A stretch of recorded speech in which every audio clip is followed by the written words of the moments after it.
Mostly meron na. Yes, meron naman. And i-announce nyo naman soon sino yung mga Yes, oo. Pero yung ba talagang ibibigay mo? A fairy tale wedding? Saka kung kinasal lang ako, I'm good. You know? Wala pang plano. Parang dapat lalaki ang nagplano. Oo, pero gano'n.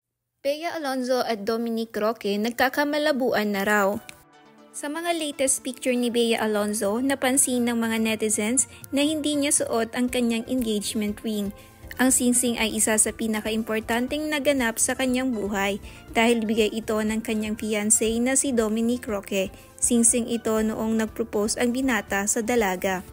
Na-engage ang dalawa noong July 18, 2023. 6 months pa lang ang nakalipas ay binabato na sila ng breakup controversies.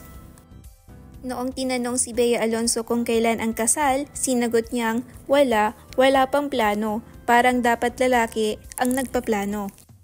Sa last interview naman kay Dominic Roque last month, inamin niya sa publiko na may kasalan na daw na magaganap. Gusto daw ng aktor ng church wedding dahil siya ay Christian at nag-uumpisa na silang ihanda ang makakailanganin sa kasal.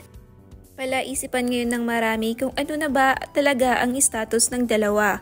Marami ang nagsasabi na baka daw madelay or hindi daw matuloy ang kanilang kasal dahil hindi suot ni Bea Alonzo ang kanyang engagement ring at hindi tugma ang sagot nila tungkol sa kanilang kasal.